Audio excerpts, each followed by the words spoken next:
dirty earth down to the river. They're from Australia. The whole entire show, we've been playing Australian music, or musicians to honor our guest, Winter's End. So everyone we've been playing is from Australia. Awesome. Yay. And I'm Shell's your host, and Spider's out there in glorious Ohio. Really? I sure am. Is that called glorious? How glorious is it? Well, it's probably not really glorious, but it is home, and home is good. Yeah, there you go. All right, so for the past few hours, we've been talking about domestic violence, and the reasoning we had Winter they come in, not because they're awesome people out there, is that Which they are. Oh, absolutely. we got Chris to come over to the States and go visit Ohio. Yes. Because Spider said don't come to Ohio, but Chris is going to do it now. I'll find them some nice places to so it won't seem so bad. There you go. Anyway, so we've been talking about domestic violence awareness and putting it out there for everyone to get help. It's not just the music industry in the area. It's everywhere that it happens. But what I like to see when I've been doing some researches, or not just research, but also seeing strong businesswomen branch away from their abusive relationships and blossom. Mm-hmm. And they are unstoppable. Again, we go back to Beyonce.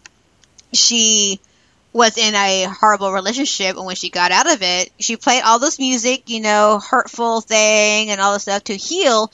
Then she was over it. She got another album out that she was over it, and she's carrying on, and she's awesome. And then I don't know anything what happened to Tom Cruise and Nicole Kidman because I wasn't part of it, but when she divorced Tom Cruise and she went off her own, she's been one powerful actor. I mean, she's always been a great actress, but she became more into herself and more free when she got away. She's a director now as well, if I recall correctly. She directs her own movies. Yes, she does. And that's kind of a thing those ladies out and men out there who are in an abusive relationship, look at those people who actually got out. And now you guys know about my story. I got out twice, and look how I've been growing stronger each day. And I thank everybody who helped me out, that now they help me out. Before then, I didn't have anything help, but I'm getting that now. And that's the bottom line. You find your inner strength, and you climb out of that.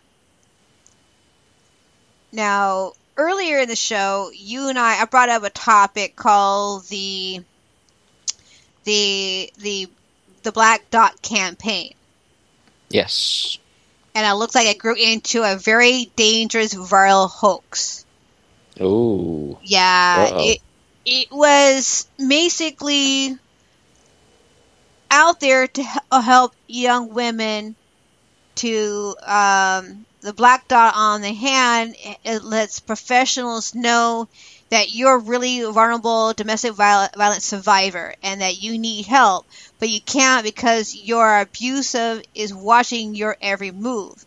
In 24 hours, the campaign has reached over 60,000 people worldwide and have already helped 6 women. So this started last year, 2015, and it already helped 6 women.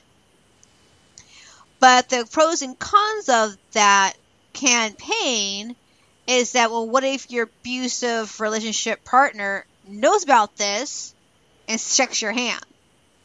Now you're in danger again. It's a great idea, but there's also a catch-22 also. Another thing, too, about this campaign is that it hasn't been formally recognized by healthcare professionals yet. Like, it's not something that that they've been trained to look for either. So someone goes to the hospital with like a black eye or like a broken limb or something, and they have this, someone like the nurse or the doctor might not know that that's what that means. And they might not know that they're supposed to ask, hey, are you okay? I mean, they ask anyway, because anytime you get these situations, but they might not notice that this is supposed to be a signal that, yes, there's already something that's a problem. Yeah, for sure. Yeah. Some of the questions that rise up during one of the interviews is, number one, where very many people in the general public know what a black dot means to even be able to help. The quick answer was probably not, but not that aware is being raised. Maybe we can get lucky. Like I said, it's only been going on for like almost not even like a year now, so it's still new. The second question it was asked: is there anything that a doctor, police, and other professions are being trained, just like you just mentioned, to recognize a sign for help? A question is no. So imagine being in your desired moment as a domestic violence victim and domestically holding on your black dot, a palm, and a very confused police officer and being ignored. So just back to what you just said, if they don't know, they're going to ignore it. That's definitely possible too. I mean, since this is it's a social media campaign for this black dot, and a good point is that not everybody uses social media.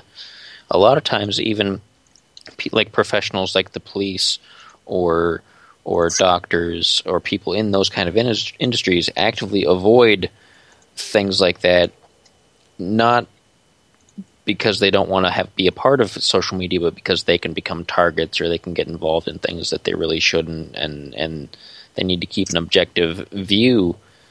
And so they don't have social media. And if the people you're trying to reach don't know that this exists, then, I mean, how can you reach them? Right.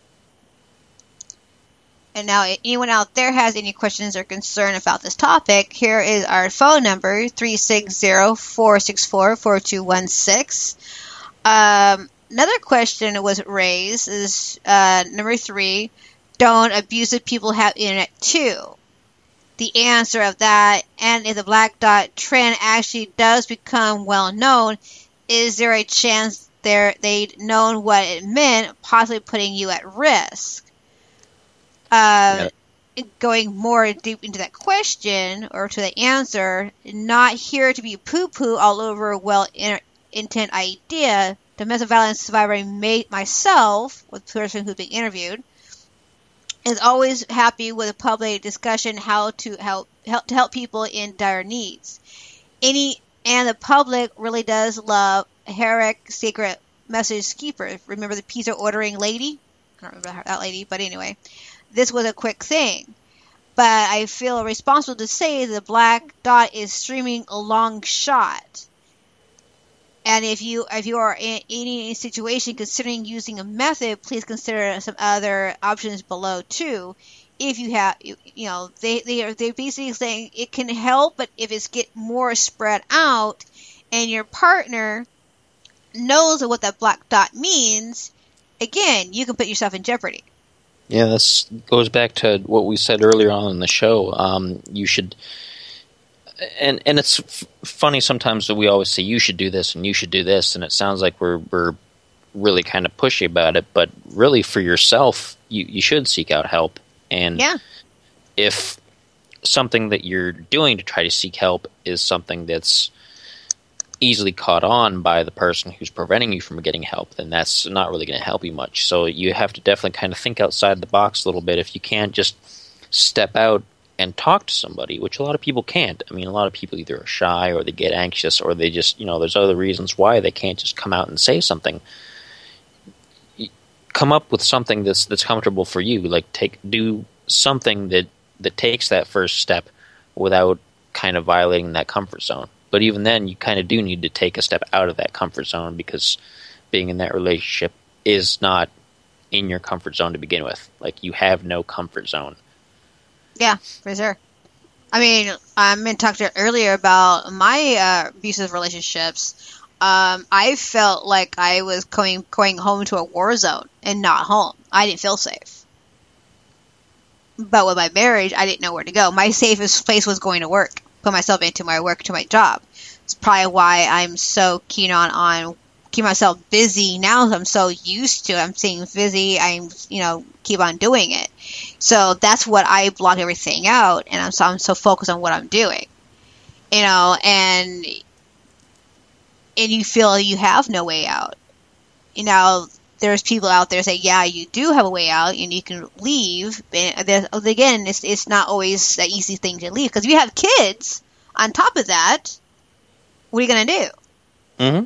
Yeah, because, the kids, I don't want to say it's an ideal situation, but in a situation where it'd be easiest for you to walk away, it might not be easy for the kids, because maybe nothing's happening to the kids, which maybe there is, maybe there isn't. And then all they see is, well, this person is taking me away from this other parent, too, because they don't understand. They don't see that. Right. Yeah, exactly. So if you guys are struggling with a abusive situation, please call 800-799-7233 to reach out to a Domestic Violence Hotline. Or in case of emergency, call 911. And that number is in the chat room. I did post that earlier, so anybody who wants to save that somewhere or, keep it handy. Mm-hmm. Yeah. Yeah, this is kind of an interesting topic. And in the group itself, I did put in, like Chris mentioned, oops, wrong channel, wrong button. We put into the event page on the Powerful Couples. And here are some that I actually thought it was kind of interesting to read or find out. There's 24 musical couples. One, we all know, it was. I'll put this in your thing too, so you can read it. There you go. There's John Lennon and Yoko.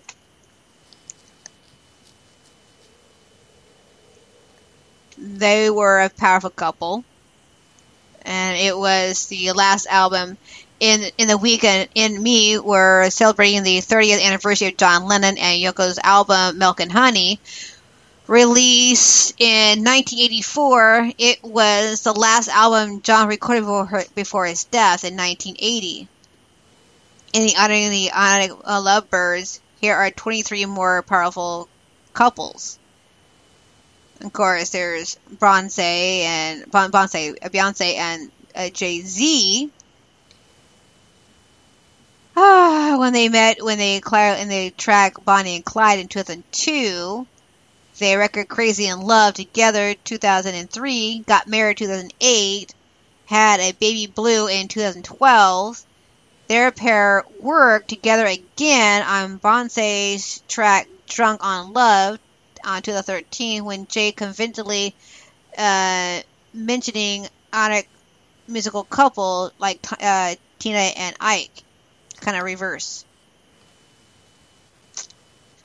So that's just two of them. Going back down in the